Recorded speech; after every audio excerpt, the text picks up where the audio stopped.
वृन्दावनेश्वरि तवैव पदारविन्दम्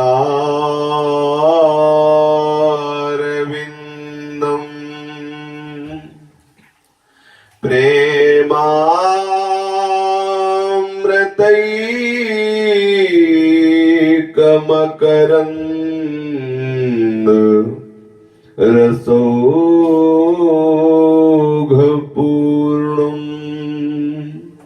हृद्यर्पितं मधुपते स्मरतापमोग्रम्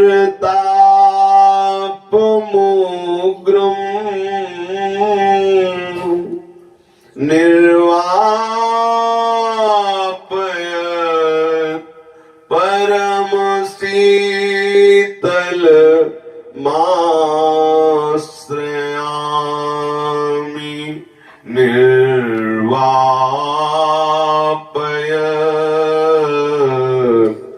परमशीतल माश्रयामि।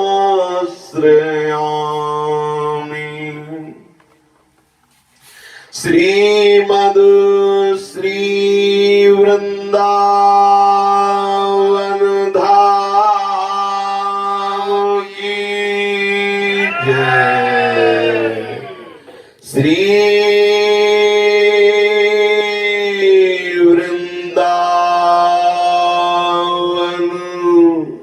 श्री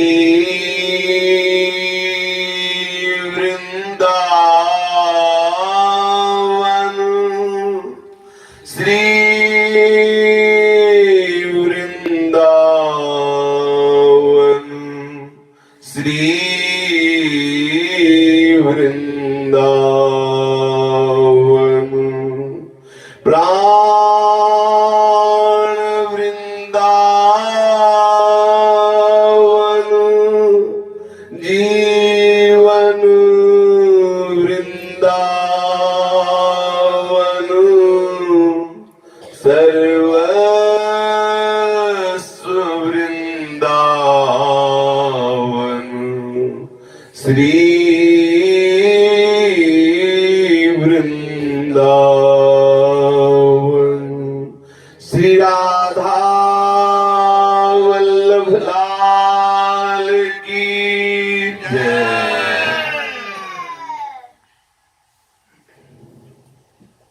भक्तन के शुभ गुण चरित जो सुनी है चित लाए, ताके भक्ति बढ़े घनी अरु हरि हो ही सहाय। अजहूँ सोच विचार के गहि भक्तन पद ओट, हरि कृपाल सब पाछली क्षमी है तेरी खोट। भक्तों के परम पावन गुण चरित्रों का श्रवण करने से प्रभु की अत्यंत दुर्लभ प्रेम लक्षणा भक्ति का हृदय में प्रकाश होता है और वो घनीभूत भक्ति संपूर्ण हृदय को अपने रस से भर देती है, जहां किंचित मात्र किसी अन्य विषय का, अन्य कामना का, अन्य भावना का प्रवेश ही नहीं होता। इसलिए अब भी समय है, विचार कर लीजिए। जीवन का सार हरि का भजन है और वो हरि भक्तों की कृपा से होता है। इसलिए अजहूँ सोच विचार गए गहि भक्तन पदोट, भक्तों के चरणों का आश्रय ले लो। हरि कृपाल सब पाछली क्षमिहे तेरी खोट। जो आज तक तुमने अपराध किए, शास्त्र विरुद्ध आचरण किए, पापाचार किए, भक्तों के चरणों का आश्रय लेने से प्रभु बहुत प्रसन्न हो जाते हैं, सारे अपराधों को क्षमा करके अपने चरणों में अनुराग प्रदान करते हैं, जो जीवन का परम लाभ है। ऐसे महामहिमा में परम भागवत श्री कृष्ण प्रेम में डूबे हुए बाल भक्त श्री ओम प्रकाश जी के पावन यश का अपने लोग कथन श्रवण कर रहे हैं। प्रसंग चल रहा है कि एक बार छुट्टियों के अवसर पर श्री ओम प्रकाश जी अपने गांव में आए। उनको कुछ अच्छा नहीं लगता था। जिसके हृदय में भगवत अनुराग का अंकुरण उठता है ना, कुछ अच्छा नहीं लगता। वो एक लीला मात्र खान पान व्यवहार चलता रहता है, हृदय में एक जो जलन पैदा हो जाती है, जो आग पैदा हो जाती है, जो एक पीड़ा पैदा होती है, वो केवल श्री कृष्ण से ही मिटती, दूसरे से नहीं। उसी महामहिमामयी पीड़ा से युक्त थे ओम प्रकाश जी। जब छुट्टियों में घर में आए तो कुछ अच्छा नहीं लगा। एकांत, प्रेमी को सदैव एकांत अच्छा लगता है, तो एक अन्नपूर्णा पहाड़ है, वहां जाके बैठे। जो भक्तजन होते हैं उनको प्राकृतिक दृश्य तत्काल प्रभु में तन्मय कर देता है। कोई भी प्राकृतिक घटना, कोई भी प्राकृतिक दृश्य, जितनी सौंदर्यता होगी प्रकृति में, वो उतने ही भाव से, पूर्ण तन्मयता से अपने आराध्य देव की भावना में मगन हो जाएगा। ऐसा देखा गया है महापुरुषों के जीवन में। वो सुंदर झरना, वो पहाड़, वो लताएं, वो फूले हुए सुंदर पुष्प, मंडराते हुए भौरे और आग का काम कर रहे थे। जैसे जैसे शोभा देखते और शोभा को अपने प्रीतम श्री कृष्ण के बिना देखते, हृदय में बड़ी विरहाग्नि प्रकट हुई। बार बार हृदय में प्रभु से प्रार्थना करते हैं, एकांत उस पहाड़ पर बैठे हुए कि हे करुणामय कृष्ण, तुम बिन नीरस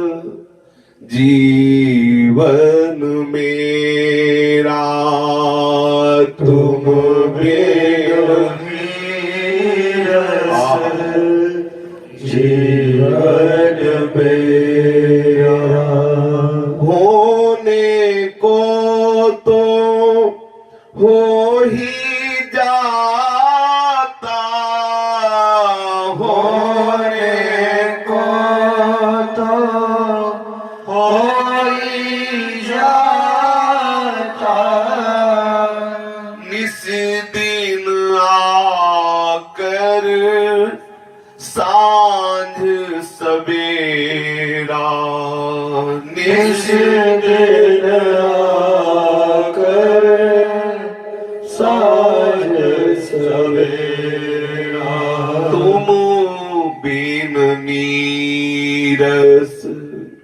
जीवन मेरा, तुम बिन नीरस जीवन मेरा। हे कृष्ण, हे कृष्ण, तुम्हारे बिना जीवन हमारा नीरस हो रहा है। रोज वही प्रातः, रोज वही सायं, ये तो हो ही रहा है।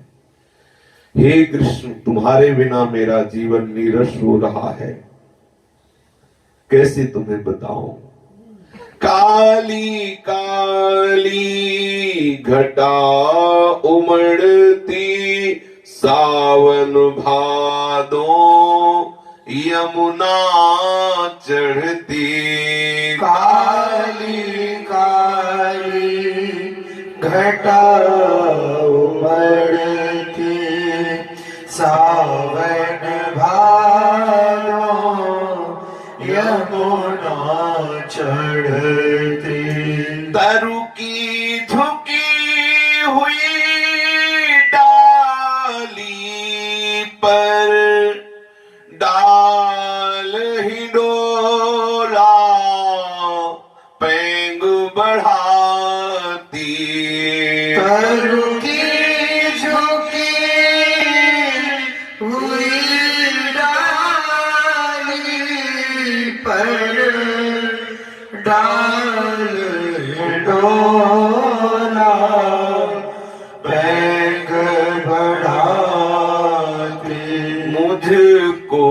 हाय बिरह ने घेरा मुझको हाय विरह ने घेरा तुम बिन नीरस जीवन मेरा तुम बिन नीरस जीवन मेरा। एकांत क्षेत्र है, पहाड़ के ऊपर बैठे एक बालक रो रहा है। सोचो श्री कृष्ण के लिए कितनी दुर्लभ स्थिति है। हे कृष्ण, ये काली काली घटाएं आती हैं, सुंदर वर्षा होती है, ओ श्रावण भादों की हरियाली, ओ यमुना की बाढ़, ऐसी हरित लताओं में सुंदर हिडोला, सुंदर आनंद की वर्षा हो रही, पर मेरे को तो दूर रखे हुए है ना। मेरा तो हृदय विरहाग्नि से जल रहा है। हे कृष्ण, मैं कब निरखूंगा कि तुम हिडोले पे विराजमान हो और सुंदर झूला झूल रहे हो। परम पावन यमुना जी कल कल करती हुई प्रवाहित हो रही, सुंदर वृंदावन की अद्भुत, ये मैं कब निरखूंगा। हाय, मेरे हृदय में तो दाह उत्पन्न है, विरहाग्नि है, मेरा जीवन नीरस हो रहा है। हे कृष्ण, मुझे अभी इसी क्षण दर्शन दो, मेरा हृदय जल रहा है। कितनी सुंदर अवस्था, कितनी महा महिमामयी बात है हृदय में। स्वच्छ चांदनी खूब छिटकती, चंचल यमुना पुलिन चमकती। स्वच्छ चांदनी खूब छिटकती, चंचल यमुना पुलिन चमकती। मैं बैठी एक सघन कुंज में, यह सब दूर दूर से तकती। मैं बैठी एक सघन कुंज में, यह सब दूर दूर से तकते। लेकिन मुझे दिखाता घोर अंधेरा, मुझे दिखाता घोर अंधेरा। तुम बिन नीरस जीवन मेरा, तुम बिन नीरस जीवन मेरा। आहा, कितना सुंदर वृंदावन, छिटक चांदनी, संपूर्ण वृंदावन चांदनी से अत्यंत सुशोभित हो रहा है। और वो चंद्रमा की चांदनी सुंदर जब बालुका का दर्शन कराती है यमुना जी की, लगता है मोती पीस कर बिछा दिए गए हों। और वो सुंदर यमुना जी और ऐसी रेती पर हमारे लाल बिहारी क्रीड़ा कर रहे हैं, और मैं एक कुंज की लता की ओट से छुपकर देख रही होती। पर हाय, मेरा दुर्भाग्य, मुझे तो केवल अंधकार दिखाई दे रहा है, मुझे लीला नहीं दिखाई दे रही। हे कृष्ण, तुम्हारे बिना मेरा जीवन नीरस हो रहा है। जब बसंत ऋतु है आ जाता, मुझ पर तब पाला पड़ जाता। जब बसंत ऋतु है आ जाता, मुझ पर तब पाला पड़ जाता। आह, याद कर कर के वो दिन, मुझको बस रोना आ जाता। आह,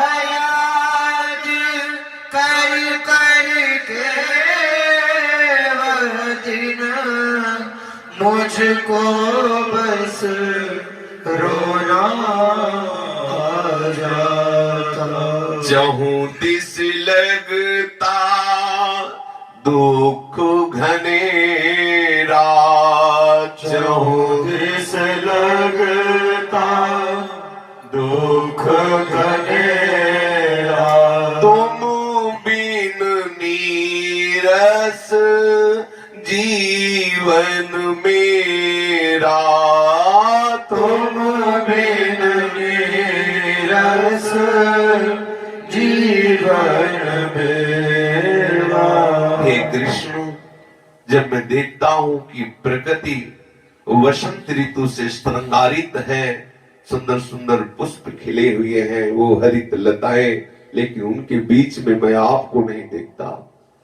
हे कृष्ण, मेरे हृदय से बार बार आह निकलती है, मुझको चीख चीख के रोना आता है। मेरे लिए चारों दिशाओं में केवल घोर अंधकार है, तुम्हारे बिना मैं तड़प रहा हूं। हे कृष्ण, मेरा जीवन नीरस हो रहा है।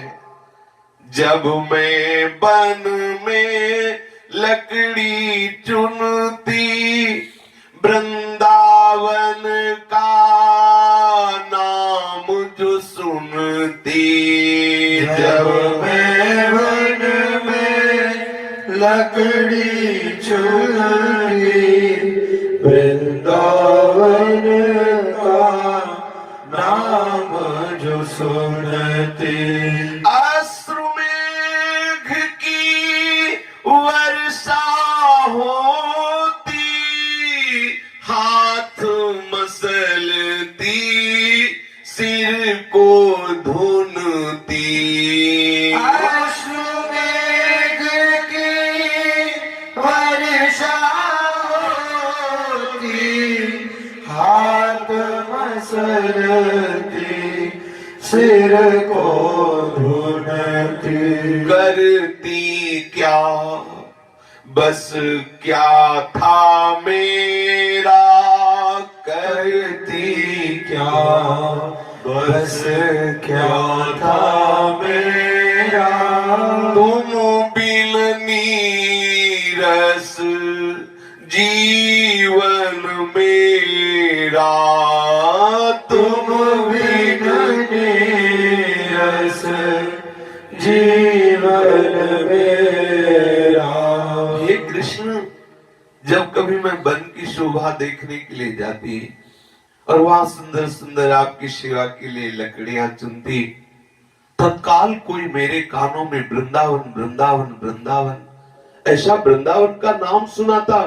वृंदावन का नाम सुनते ही मेरे आंखों से मानो मेघ की वर्षा हो रही है। मैं हाथ मसलती, माथा पीटती, सिर धुनती, क्या करती, बेबस। मेरी कोई बस नहीं, मेरी कोई सामर्थ्य नहीं कि मैं वृंदावन को देख पाऊं, मैं तेरे को प्राप्त कर पाऊं। हे कृष्ण, मेरा जीवन आपके बिना नीरस हो रहा है, क्या करूं।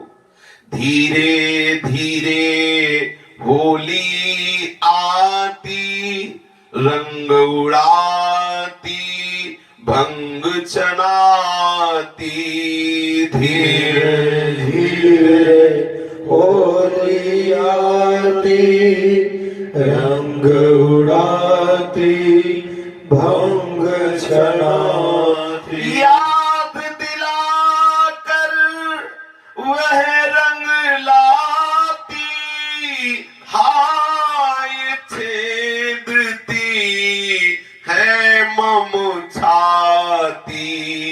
याद दिलाकर रंग लाती, हाय छेदती है मम छाती।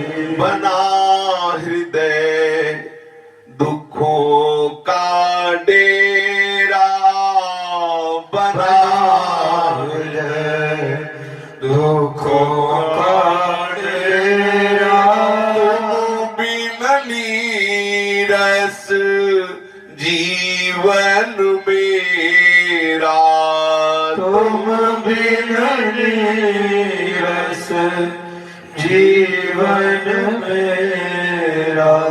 जब होली का अवसर आता है सब लोग उन्मत्त होते हैं, पर हे कृष्ण आपकी याद करके मेरा हृदय जलने लगता है। जहां कृष्ण नहीं तो होली कैसी, कृष्ण नहीं तो बसंत ऋतु कैसी, कृष्ण नहीं तो शरद कैसी, कृष्ण नहीं तो सावन कैसा।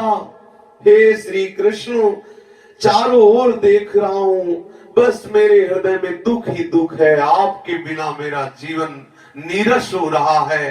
हे कृष्ण तुम रूठे सो ऐसे रूठे, अब तक दिखला रहे अंगूठे।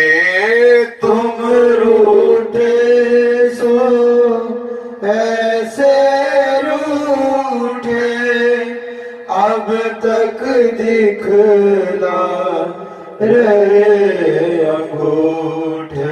ऐसी भी क्या है नाराजी, माना तुम सच्चे हम झूठे। ऐसी भी क्या है नाराज़ी, माना तुम सच्चे हम झूठे। अब तो आओ करो निवेरा, अब तो आओ करो निवेरा।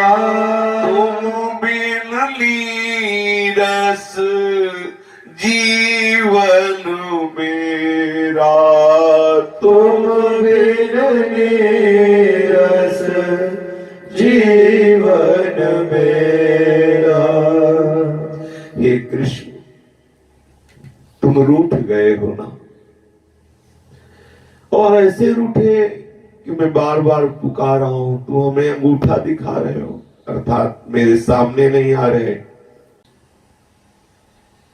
माना कि तुम सच्चे हो हम झूठे, लेकिन हम हैं तो तुम्हारे ही ना। मैं बार बार पुकार रहा हूं, नाराजी छोड़ दो, आओ और मेरे दुखों का निवारण करो, अर्थात मेरे नेत्र गोचर बनो। प्रभु मेरे में कोई साधन नहीं, कोई बल नहीं, मैं झूठा हूं, फिर भी आपको पाना चाहता हूं, फिर भी आपके बिना मुझे चैन नहीं है। श्री ओम प्रकाश जी अपने हृदय की महान व्यथा उस एकांत पहाड़ में जोर जोर से हा कृष्ण ऐसे रो रहे हैं। ये आर्त भाव से रुदन में बहुत बड़ी सामर्थ है।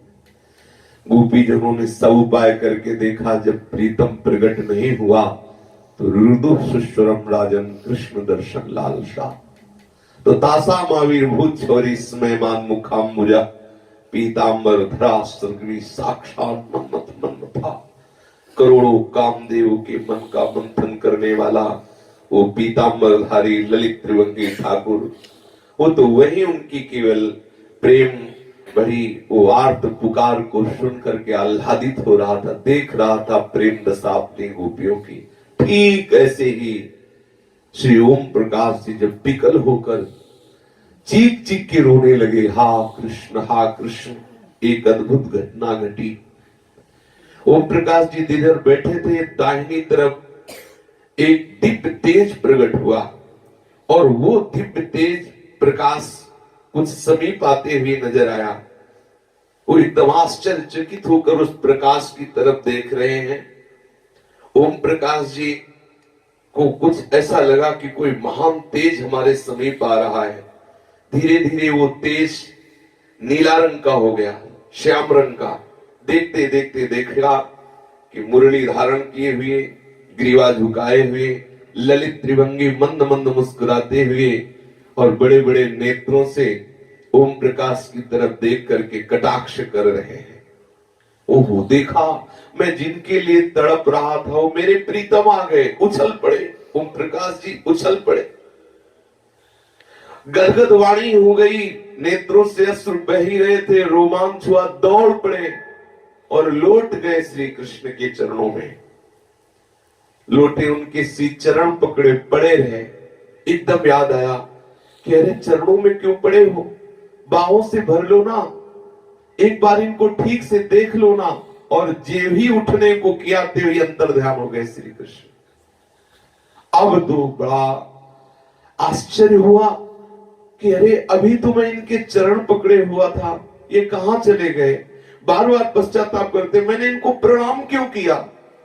अगर मैं प्रणाम न करता, सीधे इनका आलिंगन करता तो ये ना जा पाते, सीधे इनको अपनी बाहों में पकड़ लेता। मैंने प्रणाम क्यों किया इनको, मैं भर नेत्र इनको देखा क्यों नहीं। बड़ी विचित्र दशा हो गई अब तो।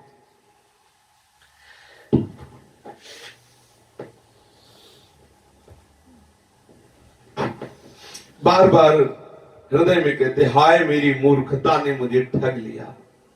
मेरे प्राण प्यारे श्री कृष्ण आए, मैं उनको पकड़ न सका, उनको हृदय से बांध न सका, वो हमसे दूर चले गए। बड़ी विचित्र दशा होती है जब श्री कृष्ण का रोग लग जाता है। श्री नारायण स्वामी श्री ओम प्रकाश जी के गुरुदेव, अब ओम प्रकाश जी ने जो प्रभु का साक्षात्कार किया तो इससे हृदय शीतल नहीं हुआ, वो आग और बढ़ गई, विरहाग्नि। सखी जब सो नंद लाल निहारे, सखी जब सो नंद लाल निहारे, तब ही सो बोरी भई डोलू, तब ही सो बोरी भई डोलू, इत उत गली गिरा रे, इत उत गली गिरा रे। सखी जब सो नंद लाल निहारे, सखी जब सो नंद लाल निहारे, जो रूप अभी दर्शन किया, मन कृष्णमय हो गया, बुद्धि कृष्णमय हो गई, चित्त कृष्णमय हो गया, अहम कृष्णमय हो गया, रोम रोम कृष्णाकार। प्रगट में तो आलिंगन नहीं कर पाए, पर समा गए श्री कृष्ण उनके संपूर्ण हृदय में। अब बावरापन चढ़ गया, कहां जा रहा हूं, मैं कौन हूं, ये सब सुध विस्मृत हो गई। केवल कृष्ण, ब्रह्म नहीं, माया नहीं, नहीं जीव नहीं काल, अपनी हो सुधि ना रही, एक रहे नंदलाल। कैसा नंदलाल, शीस मुकुट सिर पेच रतन को, लसत बार घुंघरारे। शीस मुकुट सिर पेच रतन को, लसत बार घुंघरारे। खंजन नैन मैन मद गंजन, अंजन रेख समारे। खंजन नैन मैन मद गंजन, अंजन रेख समारे। कुंडल लोल कपोल मनोहर, कोटि भानु उजियारे। कुंडल लोल कपोल मनोहर, कोटि भानु उजियारे। मानो रूप सिंधु में खेलत, मकरन के द्वे बारे। मानो रूप सिंधु में खेलत, मकरन के द्वे बारे। मंद हसन मुख श्याम बरन, छवि शशि मनोज लखिहारे मंद हसन मुख श्याम बरण छवि शशि मनोज लखिहारे दसन पाती जो मोतियन कोलर अधर सोहे अरुणारे दसन पाती जो मोतियन कोलर अधर सोहे अरुणार नाक बुलाक कुटिल वर भ्रकुटी वचन रचन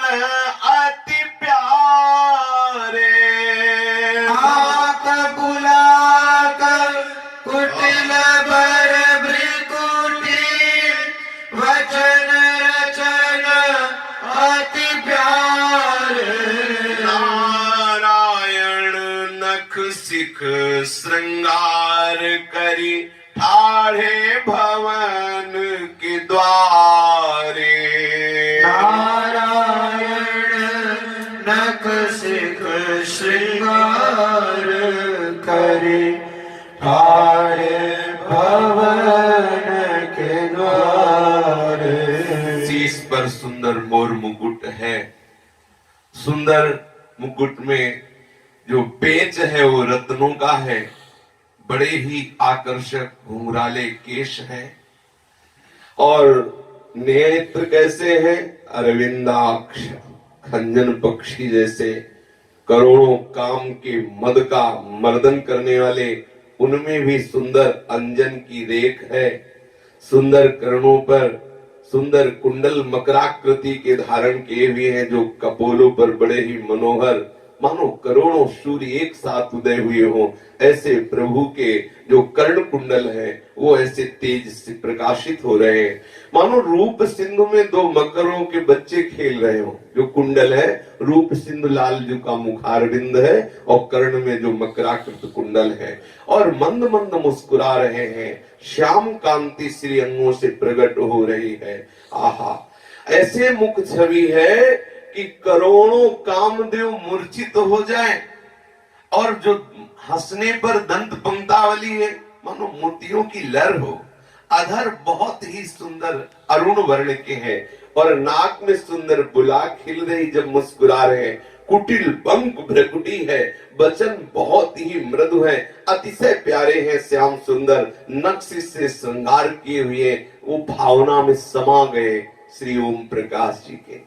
मनमोहन जाकी दृष्टि परत ताकी गति होत है और न सुहात भवन तन असन बसन बनही को धावत दौर दौर नहीं जाकी दृष्टि परत ताकी गति होत है और न सुहात भवन तन असन वसन बनही को धावत दौर दौर नहीं धरत धीर ही विरह पीर व्याकुल भई भटकत ठोर ठोर कबहू असवन भरी नारायण मग झाकत ढोलत पौर पौर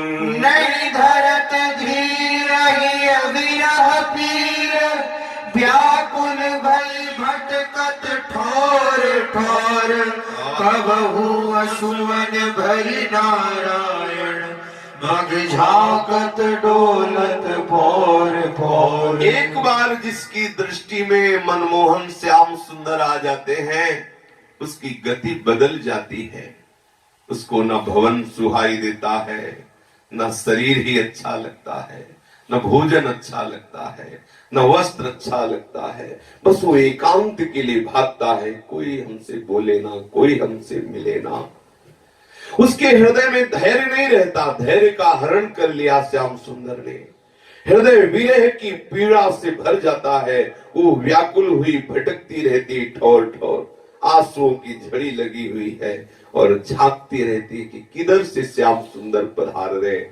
सुध नहीं है मैं कौन हूं, मैं कहां चल रही, मुझे कहां जाना, मैं कहां हूं। पग रखना चाहता है कहीं और, लेकिन पैर पड़ता कहीं और है।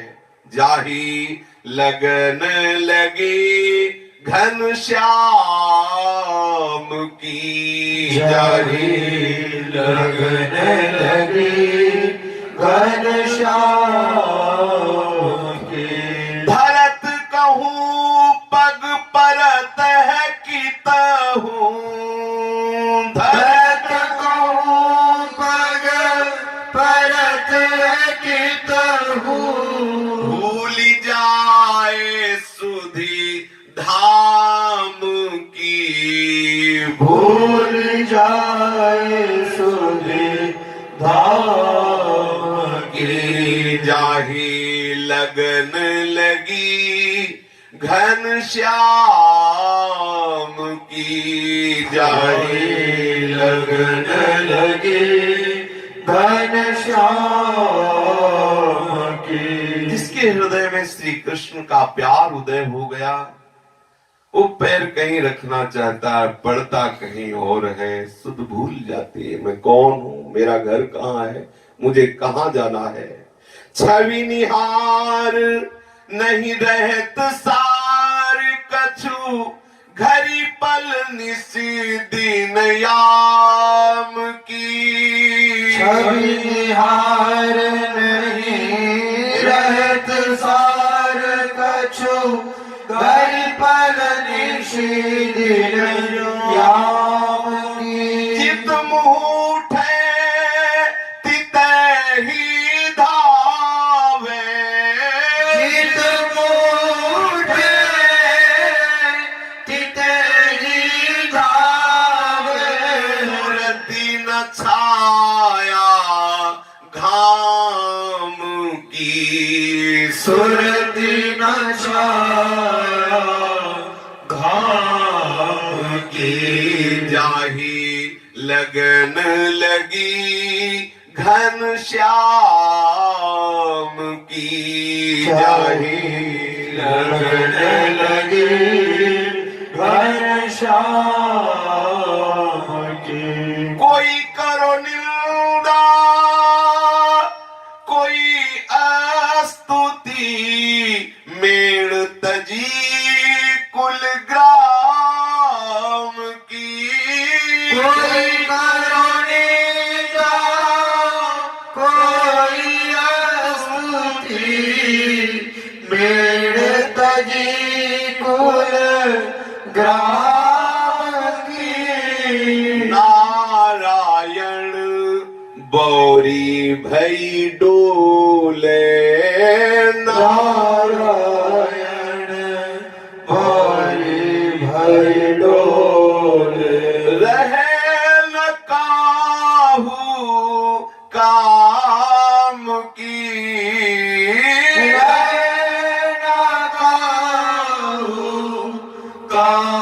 काम की। जाही लगन लगी घन श्याम की, जाही लगन लगी घन श्याम की। श्री श्याम सुंदर के श्रीअंगों की माधुरी का नेत्रों से पान करके बुद्धि पंग हो गई, अब विचार ही नहीं रह गया। बेसुध हो रही है, अब लोक व्यवहार की शुद्ध ही नहीं। कितना समय हो गया है, कौन सा पहर चल रहा है, दिन है कि रात है, कोई सुध नहीं। जिधर मुख उठा उधर ही चल पड़ा। धूप है कि छाया है, दिन है कि रात है, कोई निंदा कर रहा है कि कोई स्तुति कर रहा है। मैं किस कुल की हूं, मेरी क्या मर्यादा है, सब छूट गई। नारायण बोरी भई डूले, रहे न काहो काम की। किसी लोक व्यवहार संसार के काम की नहीं रह गई, क्योंकि उसके हृदय में घनश्याम की वो अद्भुत रूप माधुरी ने पूर्ण अधिकार कर लिया है। अब मन मन नहीं रहा, बुद्धि बुद्धि नहीं रही, चित्त चित्त नहीं रहा, अहम अहम नहीं रहा। ये कैसे हो गया? बोले सांवरे की जिन निरखी मुस्कान, सांवरे की जिन निरखी मुस्कान, सो तो भई घायल ताही छिन बिनु बरछी बिनु बान। तो भई घायल ताही छिन बिन बरछी बिन बान, सांवरे की जिन निरखी मुस्कान, सांवरे की जिन निरखी मुस्कान, कल नहीं लेती धरत नहीं धीरज तलपत मीन समान, कर नहीं लेती धरती नहीं धीरज तलपति मीन समान, नारायण भूली सुधि तन की बिसर गयो सब ज्ञान। नारायण भूली सुध तन की बिसर गयो सब ज्ञान, सांवरे की जिन निरखी मुस्कान, सांवरे की जिन निरखी मुस्कान, जिसने घनश्याम की मंद मुस्कान का अपने नेत्रों से पान कर लिया उसकी दशा बदल जाती है। जो श्री श्याम सुंदर के नेत्रों से घायल हो गया है, यहाँ बरछी नहीं चली है, यहाँ बाण नहीं चला, केवल तिरछी चितवन से हृदय घायल कर दिया। एक सेकंड के लिए वो कभी प्रभु का विस्मरण नहीं कर सकता। कल नहीं परत, कोई धीरज बंधाना चाहे तो धैर्य नहीं है। जैसे मछली को जल से अलग कर दो तो तड़पती रहती है, ऐसे वो श्री कृष्ण के लिए हृदय तड़पता रहता प्रतिपल। एक बार मंद मुस्कान युक्त चितवन की चाह समस्त ब्रह्मादिक के जितने भोग है सहज में वैरागी बना देती है। फिर एक मंद मुस्कान का साक्षात्कार, किंचन मात्र कोई और स्मरण नहीं रह जाता, एकमात्र श्री कृष्ण। वो तन मन सुध सब भूल गई, केवल श्री कृष्ण, केवल श्री कृष्ण। सांवरे बदन छवि सदन मदन मद गंजन अंजन दृगरेख, अति ही बिकल नहीं जिय में परत कल जब सो श्याम लियो देख। ये नैना रिझवार नैरी, ये नैना रिझवार नैरी, एक बेर लखी रूप लाल को, एक बेर लखी रूप लाल को, तजी घर बार फकीर भैरी। तजी घर बार फकीर भैरी, अब देखे बिनु डारत आंसू युग समान पल बीती गएरी।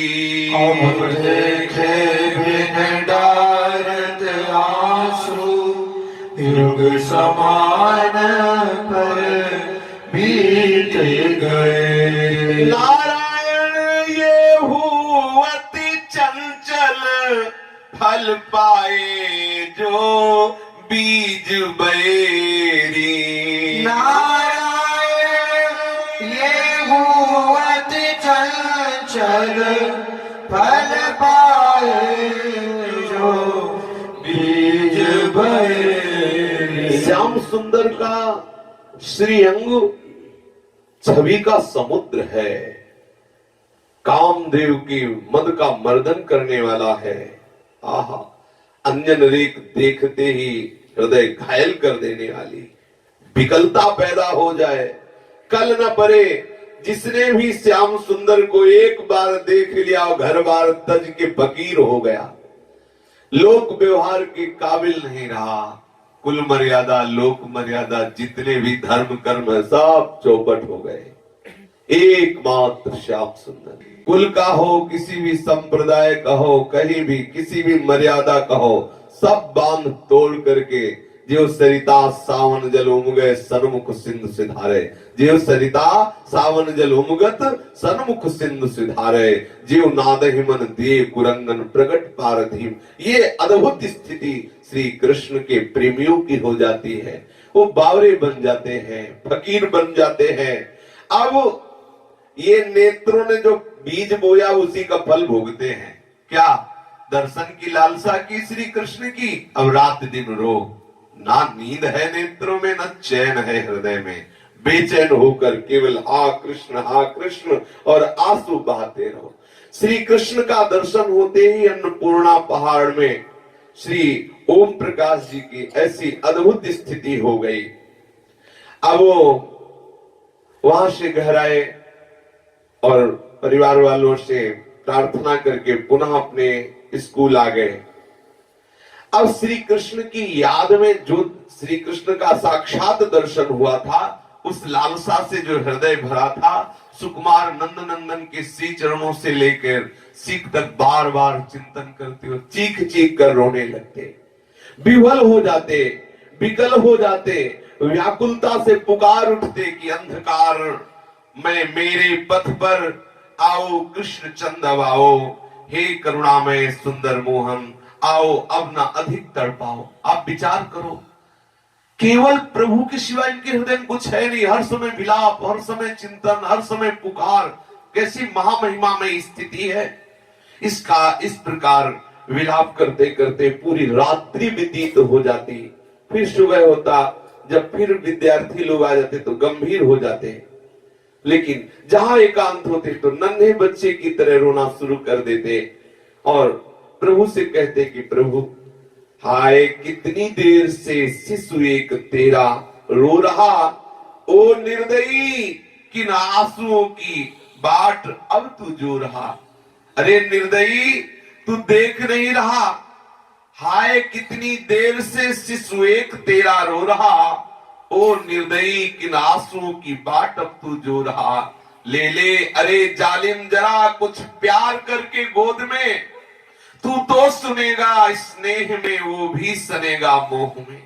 निज के तनिक आमोद हित कब से उसे है चिढ़ा रहा, नन्हे से शिशु के रुदन में तुझे क्या मजा आ रहा है। सुनता नहीं तू बहरा बना है, बन रहा अब मुझी से, चिल्ला रहा हूं कह रहा हूं कब का, अरे वो तुझी से तेरी नस नस को मैं पहचानता हूं। ऐसे भाव भरे पद गाने लगते।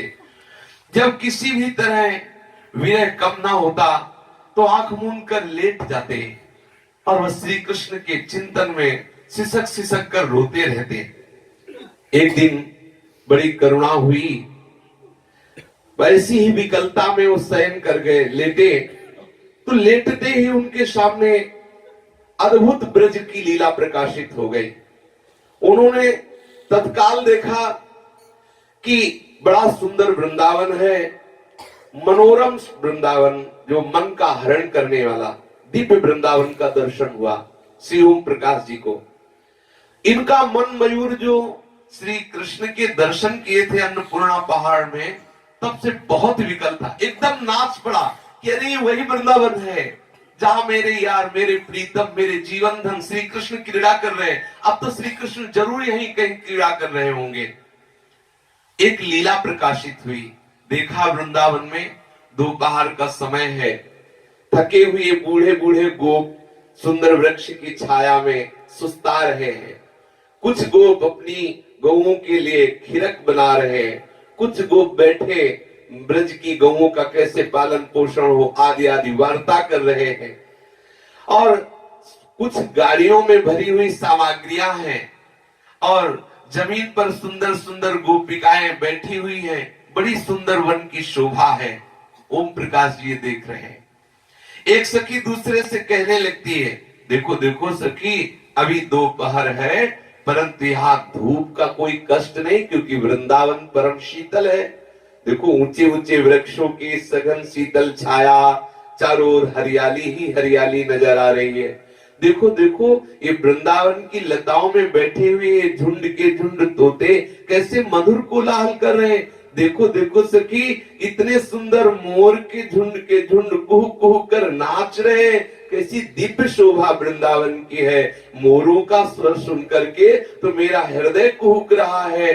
तीसरी, चौथी, पांचवी ऐसी सखियां परस्पर वृंदावन की शोभा का वर्णन कर रही। सारा वन गूंज रहा है। देखो सखी, यहाँ के मोर कितने सुंदर है, कितने सुंदर है। गोकुल में न ऐसी शोभा है, न ऐसे मोर, न ऐसे तोता मैना मैंने देखी। दूसरी सखी बोली, मोर तो मोर, सखी तेने कोयल की वाणी नहीं सुनी? कितनी प्यारी वाणी है यहाँ की कोयल की। पता नहीं वृंदावन में सब चीजें इतनी सुंदर क्यों लग रही है, इतनी मधुरता क्यों है, इतना आकर्षण क्यों है। तीसरी बोली, अरे इधर तो देख, ये यमुना की चंचल धारा पर धूप पड़ने से कैसी चमचमाहट हो रही है। एक सखी बोली, जेठ का महीना फिर भी यहाँ ठंडक लग रही है। यहाँ कितना सुंदर, बिना घर बनाए भी रहा जा सकता है। एक कुंज की बाट ले लो और उसमें सुंदर घर की तरह कुंज में रहो। दूसरी बोली, अगर कुंजे आपस में बांट ली जाए और सब अपने गोकुलवासी वृंदावन की कुंजों में रहे तो कितना अच्छा होगा। ये सब ओम प्रकाश जी देख रहे हैं। तीसरी बोली, वाह क्या खूब, बड़ी जल्दी से ये कुंज लेने की तेने बात कर दी। मैं तो अपने मन की कुंज बड़ी सी छाटूंगी। पहली बोली, अरे बहन तुम लड़के हो रही हो, तुम्हें जो कुंज पसंद हो ले लो। श्री वृंदावन बहुत विशाल है, खूब घूम कर देख लो, तुम्हें जो कुंज पसंद आवे उसी कुंज को ले लो। अगली सखी बोली, अरे इन बातों में क्या रखा है, इस समय तो देखो बाबा उपनंद कितनी प्रशंसा कर रहे हैं वृंदावन की प्रशंसा को सुनो, उनको एक एक वन की बात पता है। तीसरी बोली, उपनंद की क्यों, श्याम सुंदर की प्रशंसा करे। उपनंद से बोलो कि श्याम सुंदर की बात करे। श्याम सुंदर का ही तो वृंदावन है, श्याम सुंदर के सुख के लिए ही तो वृंदावन है, श्याम सुंदर के सुख के लिए ही तो वृंदावन की खोज की है। यशोदा मैया बैठी चुपचाप ये सब सुन रही है और ये बात सुन करके यशोदा जी फूल उठी कि मेरे लाला की बात आई। उनके मन में आया कि श्याम सुंदर को प्यार कर ले। चारों ओर देखा तो श्याम सुंदर का कहीं पता नहीं था, कहीं भाग गए थे। सखियों से, गोपियों से पूछा, क्यों री मेरा लाला नहीं दिखाई दे रहा, सब मिलकर खोजो, और तो सब यहीं पास है लेकिन लाला नहीं दिखाई दे रहा। एक सखी बोली, ये क्या फता पड़ी, अभी तो तुम्हारी गोद के समीप बैठा था, कहां गया? जिसके कारण हमने गोकुल छोड़ा वही कारण यहां भी उपस्थित हुआ। कोई अनिष्ट की आशंका लग रही है, कहां गया? जब से यमलार्जुन के वृक्षों के गिरने की घटना हुई तब से मैया बहुत सावधान रहती थी। इस समय कृष्ण को ना देखकर, हा प्राण प्यारे कृष्ण कहां गए? सब गोपियों को आदेश किया, तत्काल खोजो, मेरा कृष्ण कहां है? ये सुंदर लीला श्री ओम प्रकाश जी देख रहे हैं। कोलाहल सुनकर बाबा नंद जी आ गए, बोले क्या है क्या है? गोपी ने कहा, पता नहीं कृष्ण कहां चले गए, मैया बड़ी विकल हो रही है। नंद जी ने कहा, विकल होने की क्या बात है, खेलने गया होगा आसपास कहीं, बालक है उसका खेलना स्वभाव से खेलना अच्छा लगता है, इतना भी क्या, वो तुम्हारी तरह घर में घुसकर तुम्हारी अब गोद में बैठा थोड़ी रहेगा, कोई बच्चा ही थोड़ी है, खेलने दो, इतना परेशान क्या होना। फिर और भी गोप कहने लगे, देखो देखो उपनंद जी, ये जो गोपियां कह रही हैं हमें खोजना ही चाहिए, कहाँ है बालक, क्योंकि माँ की गोद से, माँ के हृदय से बच्चा लगा रहे तभी माँ को शीतलता होती है। और देखो ये सब चाह रही कि पता चले कि कहाँ है नंद नंदन। जितना ही ये कृष्ण को घर में बांध कर रखना चाहती, ये कृष्ण उतना ही इन सबको कष्ट दे रहा है, भाग जाता है, पता भी नहीं चलता कब चला गया। उपनंद जी ने कहा, आप भी खूब बच्चों की सी बातें कर रहे हैं, ये जो गोपियां हैं, इनका बड़ा हृदय कोमल है, अतिशय प्यार कृष्ण से करती है, थोड़ा ना देखे तो घबरा जाती है, और वैसे भी बड़े बड़े उपद्रव ब्रज में हो रहे, इसलिए इनका भयभीत होना स्वाभाविक है। हम लोग जानते हैं कि श्री कृष्ण अकेले नहीं होंगे, उनके सखा उनके साथ होंगे। यदि कोई भी घटना होती तो तत्काल सखा सूचना देते ना, इसलिए आप निश्चिंत रहें। नंद जी भी चुप हो गए, और उधर श्री कृष्ण को श्री वृंदावन की शोभा देखकर अपार आनंद आया। उनकी शोभा से तृप्ति नहीं हो रही थी, वे सखाओं के साथ चुपके से यमुना तट पर चले गए। ये सब ओम प्रकाश जी देख रहे हैं। वहां एक टीला था, सखाओं के साथ वहां पर आंख मिचौनी खेलने लगे, फिर रेती में खूब कबड्डी सखाओं के साथ खेल रहे। उसके बाद नटवर लालजू को एक नई सूझ आई और नया खेल करने को बंसी बजाया, सब ग्वाल बाल इकट्ठे हो गए। श्री कृष्ण ने कहा, आज हम लोग गोकुल छोड़कर नई जगह में आए हैं, तो अब आज यहाँ कोई नया खेल सोचो। सखा ने कहा, कन्हैया सोचने साचने का काम तो तेरा है, हम तो खेलने वाले हैं। कृष्ण ने कहा, अच्छा तो इस टीले पर सब लोग चढ़ जाओ। सखा दौड़कर टीले पर चढ़ गए। सब लोग गिने गए, कितने हैं? बलराम सहित सब 12 सखा प्रधान वहां थे। श्री कृष्ण सब सखाओं को एक पंक्ति में खड़े किए, एक पंक्ति में 4 खड़े किए, एक पंक्ति में 5, फिर सबको हटाकर 4 की 3 पंक्ति बनाई। फिर सोचा कोई लंबा है कोई छोटा है, इसलिए कद के अनुसार फिर से सबको हटा करके वो पंक्ति ठीक की। दाऊ जी जिस पंक्ति में खड़े होते वही पंक्ति बड़ी लगने लगती, बार बार इधर उधर हटाते दाऊ जी को गुस्सा आ गया। श्री कृष्ण के पास आके हाथ पकड़ करके बोले, क्यों रे, खेल वेल तो कुछ खेलना नहीं, बार बार पंक्ति बनाता है, बार बार हटाता है, बार बार झुकाता है, ये क्या है, बहुत समय से हो रहा है। अरे कोई खेल खेलना हो तो खेल, खड़े खड़े तो कोई ना कोई ऐसी चेष्टा कर रहा है। दाऊ जी ने देखा कि श्री कृष्ण कुछ ऐसा जैसे डांट देने पर रोने की सी सूरत कर ली, बस अश्रु निकलने वाले हैं, तो दाऊ दादा घबरा गए, क्योंकि बहुत प्यार करते हैं श्री कृष्ण से, हृदय से लगा लिया और दुलार करने लगे। मैं तो ऐसा ही कह रहा था, अरे लाला तू काहे को रोए, अरे कृष्ण तू काहे को, और सब सखाओं से कहा, जब हम डांट रहे थे तो तुमने हमें क्यों नहीं डांटा, देखो हम श्री कृष्ण को डांट दिया, अब देखो अब हम गलती मानते हैं, तुम रोना मत। बड़ा प्यार श्री कृष्ण को कर रहे हैं। और बलराम जी ऐसे खड़े हो गए मानो लज्जित हो रहे हैं कि हमने क्यों डांट दिया। ये देखकर श्याम सुंदर को हंसी आ गई कि बड़ी विचित्र लीला दाऊ दादा भी करते हैं, मुंह फेर कर हंसने लगे। सखाओं ने हंसते देखा पर दाऊ जी नहीं देख सके।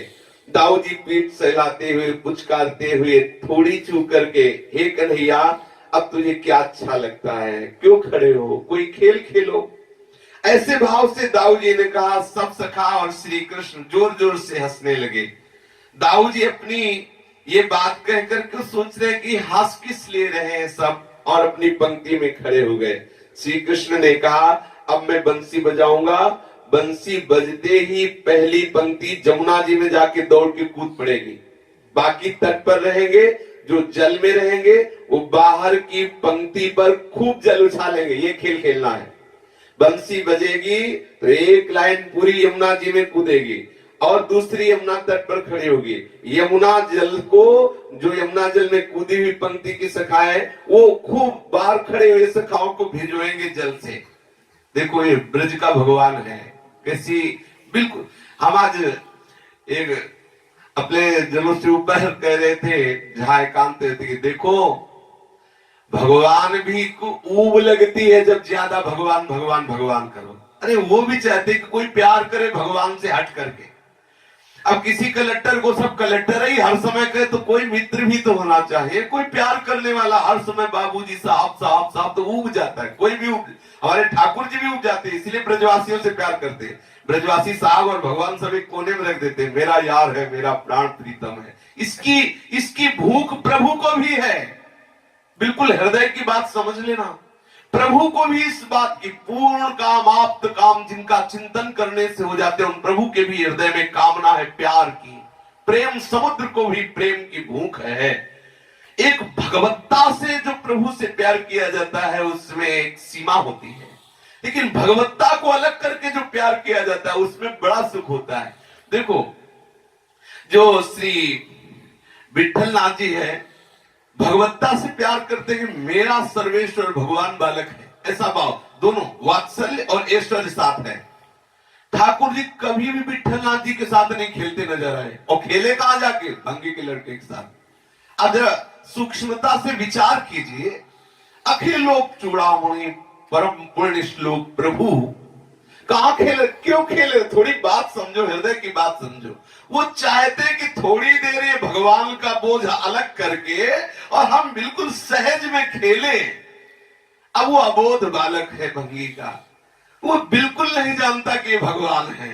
एक सुंदर श्याम सलोना मित्र मिल गया है, ऐसे मित्र भाव से खेल रहे हैं। गोविंद स्वामी से क्यों इतना प्रभु प्यार करते हैं? गोविंद स्वामी कभी इनको भगवान नहीं मानते, डांट लगा देते हैं, बिल्कुल सच्चा मित्र। तो देखो कैसे खेल रहे, देखो भगवान की, वो धोती समेटे हुए शौच में बैठे हैं और ये अकौड़े के फल अपने पीताम्बर में लेके मार रहे हैं, ऐसे मार रहे हैं, ऐसे मार रहे हैं। वो कह रहे देख सारे शौच हो लेने दे, अभी हम अपवित्र हैं, हमारा मौन तोड़वा दिया, शौच में बोला नहीं जाता, चुप रहे। फिर भगवान तार कैसे ऊपर मारते, खूब निशाने से मारते। बोले अच्छा, सारे धोती ऐसे पकड़े, उठाए वही अकौड़े के फल और भगवान को। ये जो आनंद भगवान को मिल रहा है, प्रभु को मिल रहा है, वो भगवत्ता से थोड़े मिलता है, वो प्रभु को भगवत्ता से नहीं मिलती। इसीलिए ब्रजवासियों से, ब्रज उपासकों से ठाकुर बिका हुआ है। सच्ची मानिए, हृदय की बात कह रहा हूं, प्रभु कहीं भी अगर किसी के अधीन हुए तो प्यार से अधीन हुए, प्रेम, वो भी निष्काम प्रेम, वो भी ऐसा प्रेम कि मेरे प्रीतम, मेरे प्राण प्यारे, थोड़ी भी बड़ाई ना हो, अंदर से थोड़ी भी ना हो कि कोई बहुत बड़े हैं, नहीं, मेरे प्यारे, मेरे प्रीतम, मेरे जीवन धन। ये गुरु कृपा से, रजरानी की कृपा से बात आती है। इसी बात के भूखे हैं प्रभु, भूखे, सच्ची बात मान लेना। जितना सहज हो जाओगे उतना ही प्रभु आपके साथ खुल के खेलेंगे, खुल के खेलेंगे। और जहां ये होता है भगवान, तो फिर उनको भगवान बन के उतनी ही पोजीशन में रहना पड़ता है। और अगर छोड़ के मेरा यार है तो वैसे ही। अब आप थोड़ा सा विचार कीजिए, अखिल लोक चूड़ामणि जिनके श्री चरणों से गंगा जैसी महामहिमामयी पवित्रता का मूर्तिमान स्वरूप है, वो शौच होते समय ऐसे गोविंद स्वामी के कांधे पे बैठे हुए हैं। गोविंद स्वामी ने कहा उधर, लघु शंका लगी।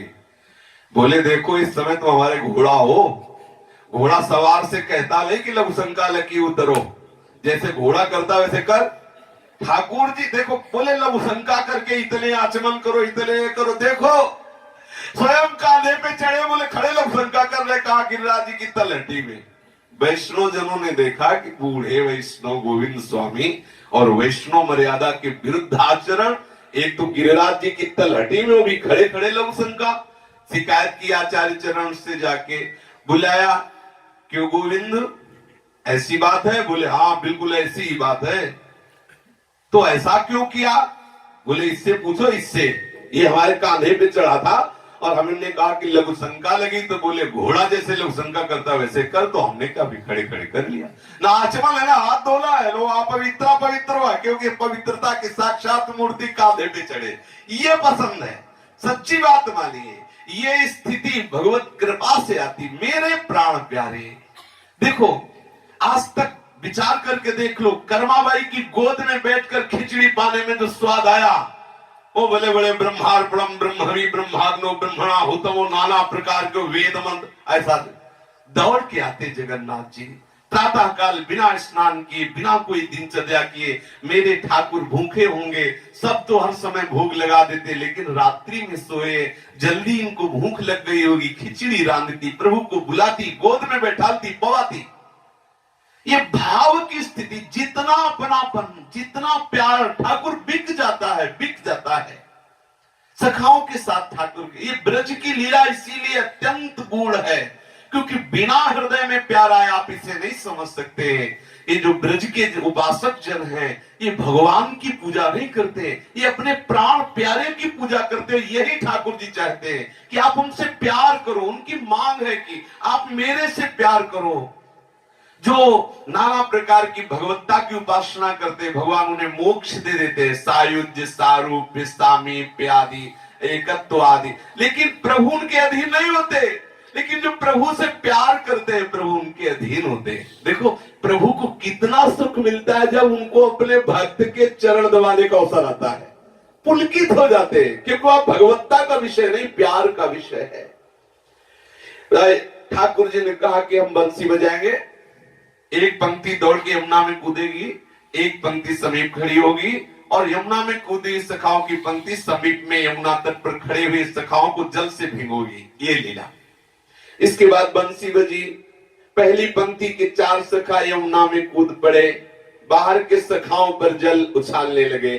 थोड़ी देर में फिर बंसी बजी, दूसरी पंक्ति कूद पड़ी जमुना जी में, फिर बंसी बजी, तीसरी पंक्ति कूद पड़ी और श्री कृष्ण पर जल उछालना तीनों पंक्तियों ने शुरू किया। ओम प्रकाश जी अकेले खड़े खड़े देख रहे कि ये मुझे बुला लेते तो मैं भी इनके साथ यमुना में कूदता, इनको जल से भिगोता, सोच रहे हैं। सब सखा अकेले श्री कृष्ण पर जल उछालने लगे। अब बहुत सुंदर शोभा हो रही, खूब जल की फुहारे हाथों से, और श्री कृष्ण से हाथ करके जल बचा रहे हैं। इतने में सहसा श्याम सुंदर ने भी छलांग लगा दी, यमुना में कूद पड़े, मानो यमुना को मांगी हुई मुराद मिली हो। उछल उछल कर सब सखा श्री कृष्ण को चारों तरफ से घेर कर जल उलीच रहे हैं। सखाओं ने श्री कृष्ण को कूदते ही खूब शोर, आनंद में शोर मचाया। सखाओं ने घेर लिया, चारों ओर से जल की वर्षा शुरू कर दी। अद्भुत जल क्रीड़ा हो रही, बड़ी देर तक जल में सब उछलते रहे। श्याम सुंदर की आंखों में जल मारते। जब श्याम सुंदर परेशान हो गए तब डुबकी लगा लेते हैं और एक सखा के ऊपर चढ़ जाते, उसे डुबोते हैं। गौर से देख रहे ओम प्रकाश जी, यदि श्याम सुंदर मेरे साथ ऐसा करते कितना अच्छा होता। लेकिन वहां कौन सुनता है, सब आनंद में मगन है, सब एक दूसरे से खेल रहे हैं। अब श्री कृष्ण विकल होकर भाग रहे हैं। श्री कृष्ण ने देखा कि अब इस सखा में छोड़ने वाले ने तो रोने की लीला कर रहे हैं, ऐसे खड़े होके। कभी भागते हैं, जब सखा जल ज्यादा इनके ऊपर फेंकते हैं तो ऐसे रोने का ऐसा दिखाते हैं कि मानो मुझे कष्ट हो रहा है। और जहां सखा थोड़ा दया करते हैं तो बस सखाओं को पकड़ पकड़ के यमुना जी में डुबो रहे हैं, बड़ा सुख में लीला कर रहे हैं। श्री दामा कहने लगा कि कन्हैया कन्हैया, ये तो सब तुम देख रहे हो, वो दूर खड़ा हुआ एक, ये कौन है? वहां दिव्य लीला में प्रवेश ओम प्रकाश जी का। श्री रामा ने कहा कि कन्हैया, हम सब तो खेल रहे, आनंदित तो रहे, तुमने देखा वो दूर खड़ा हुआ सखा कौन है? बड़ा हिम्मत वाला है कि आप खेल रहे हो, वो दूर खड़ा है, वो आपके बीच में नहीं आ। तो बीच में ही मनसुखा बोल पड़ा, भैया श्री दामा, मैं इसका नाम जानता हूं, ये विचित्र सखा है, ये अभी अभी वृंदावन में प्रवेश पाया है। गोकुल में तो लुक छुप कर रोज हमारे कृष्ण के दर्शन की चाह करता रहा। मैं पीछे नंद भवन में जब टहलता था तो देखता था श्री कृष्ण के मिलन के लिए व्याकुल होता। जब गाय चराने जाता था तब भी देखता था श्री कृष्ण के लिए रो रहा है। आज ये पहली बार हमने इसे देखा है वृंदावन में श्री कृष्ण की लीला का दर्शन करते हुए। एक दिन की मैं तुम्हें बात बताऊं, मैं नंद भवन में सो रहा था। यशोदा मैया की सैया पर हमारा मित्र कन्हैया सो रहा था। रात में मेरी आंख अचानक खुली, तब मैंने देखा यही सखा, यही जो दूर खड़ा चुपचाप है, ये सैया के समीप खड़ा हो गया और चुपके चुपके श्री कृष्ण को देख रहा था। मैंने समझा कि अजब है, देखो ये खड़ा खड़ा, इसकी टांगे भी नहीं दुख रही और एकटक नेत्रों से देख रहा है, इसकी आंखें भी नहीं दुख रही, इसे नींद भी नहीं आ रही, और ये लुक छुप कर कन्हैया को ही देख रहा है। ये कैसा बावरा है। थोड़ी देर बाद ये जो सखा है ये श्री कृष्ण की सैया पर गया और श्री कृष्ण को अचानक छाती से लगाकर उसके ऊपर चढ़ बैठा, अर्थात हृदय से लगा लिया और बड़ा प्रेम मगन हुआ। फिर श्री कृष्ण के समीप नाचने लगा, फिर श्री कृष्ण के समीप शयन करता। श्री कृष्ण का हाथ जो यशोदा मैया के वक्षा स्थल पर रखा था, पेट पर रखा हुआ था, इस सखा ने धीरे से उठाकर अपनी छाती पर रख लिया और विचित्र आनंद का दर्शन करा रहा है। इस पर यशोदा मैया की नींद टूट गई और देखा कि ये कौन नया आकर के हमारे कन्हैया के पास लेट गया। यशोदा मैया बहुत चौंक पड़ी और एक छड़ी उठाई और वो छड़ी बड़ी जोर से इसके ऊपर जमाई। ये जो बड़ा शांत भाव से खड़ा है, मनसुखा श्री ओम प्रकाश जी के लिए कह रहे हैं कि मैया ने एक बड़ी छड़ी जोर से लगाई। अब ये बेचारा सखा तिलमिला उठा, परंतु तारीफ की बात, ये न चीखा न रोया और न चोट का दर्द भी व्यक्त किया, लेकिन आंसू आ गए कि श्री कृष्ण से हटा दिया। यशोदा मैया ने श्री कृष्ण को अपने हृदय से लगा लिया और जब मैं समीप गया तो ये मुझे देखते ही भाग खड़ा हुआ और ये नहीं जानता कि अगर मेरे से मिल जाता तो मैं श्री कृष्ण से सदा सदा के लिए इसे मिला देता। ये मेरे से भाग खड़ा हुआ, न जाने क्यों ये मेरे से डरता है। अरे जिसने मारा उससे तो डरा नहीं, मैं बचाने वाला हूं, मेरे से डर गया। एक दिन की तुम्हें बात बताऊं, मैंने देखा कि ये जो नया सखा है ना, नंद भवन के आसपास चक्कर काट रहा है। आप ध्यान देकर इस विषय को देखिए। ओम प्रकाश जी कभी अपने स्कूल के कमरे में रो रहे हैं, कभी एकांत में बैठे खेत के समीप रो रहे हैं, लेकिन समझ रहे हो सखा कहां देख रहे हैं? कभी नंद भवन में देख रहे हैं कि वो रो रहा है, कभी गैया चराते हुए देख रहे हैं। समझ रहे ना, प्रभु के पार्षद देख रहे हैं, आप प्रभु के समीप हैं, आप रो रहे हैं, मतलब आप प्रभु के समीप। भले लीला में आपका प्रवेश नहीं हुआ, लेकिन आप प्रभु के लिए तड़प रहे ना, तो प्रभु के निज परिकर आपको देख रहे हैं, वो आपका परिचय निश्चित प्रभु से करा के मिला देंगे। मैंने देखा कि नंद भवन के आसपास चक्कर काट रहा है। संध्या का समय था, हम सब गौएं चरा कर आए थे। मैंने पीछे से जाकर इस नए सखा के कंधे पर हाथ रखा और पूछा, क्यों रे, याद कैसे चक्कर लगा रहा है? आंखों से आंसू बहाने लगाए। अच्छा, तू श्री कृष्ण से मिलना चाहता है? अगर कहे तो मैं अभी तुझे श्री कृष्ण से मिला दूं, पर ये इतना संकोची, इतना भोला भाला कि ये मेरे से बोला ही नहीं कि मुझे कृष्ण से मिलना है। मुस्कुराते हुए उसने ऐसे कह दिया, नहीं ऐसे ही है। तुमने कहा ठीक है ऐसे ही हो। हमने सोचा शायद सांवला भी ना चाहता हो इससे मिलना। बोला नहीं नहीं, देखना नहीं है, मुझे कोई मतलब भी नहीं है, और गंभीर हो गया। मैं बोला ठीक है, तुझे कृष्ण से मतलब नहीं है तो मतलब किससे है? तू इधर किसको झांक रहा है? वो जल्दी जल्दी वहां से चल दिया गंभीर होकर। मैंने कहा ठहर जा, नाराज मत हो, तू मुझे बता, क्या तू कृष्ण से मिलना चाहता है क्या, या हमारी सूरत में कोई ऐसी बात है कि तू देख कर चल दिया? वो शर्मा के बोला, नहीं नहीं, मुझे क्षमा कर दीजिए, मैं यहाँ किसी काम से आया था, श्री कृष्ण से मिलने नहीं आया था। संकोची स्वभाव, तो ऐसा बोला। मैं बोला यही तो कहता हूं कि हमारी सूरत में कोई ऐसी बात है क्या कि तू श्री कृष्ण मिलन से व्याकुल था, तुझे काम याद आ गया, श्री कृष्ण भूल गए। लेकिन वो मंद मंद मुस्कुराया और मेरे पास से दौड़कर निकल गया। मैंने जोर से आवाज दी, अच्छा ये तो बताता जा, तेरा नाम क्या है? तो मुख मोड़कर हाथ जोड़कर बोला, मेरा नाम ओम प्रकाश है, और शीघ्रता से भाग पड़ा। मैं समझ गया कि बहुत संकोची सखा है, ये अपने हृदय की बात नहीं बताना चाहता, इसलिए बहाना कर रहा है। पर ये जाएगा कहां? मेरे बिना श्री कृष्ण से इसका मिलन कैसे हो सकता है? क्योंकि श्री कृष्ण तो मेरा सखा है, जब मैं चाहूंगा तभी मिलाऊंगा। इसलिए मैं नंद भवन के आगे एक बड़ा पेड़ था, उस पेड़ में चढ़ गया और देखने लगा कि देखते हैं नया सखा करेगा क्या, कैसे मिलेगा श्री कृष्ण से। इतने में वो फिर धीरे धीरे आया और देखा नंद भवन में कि दरवाजा सुना है, आसपास कोई नहीं है। चुपचाप छिपते छिपते नंद महल में प्रवेश कर गया। मैं ऊंचे वृक्ष पे चढ़ा देख रहा हूं।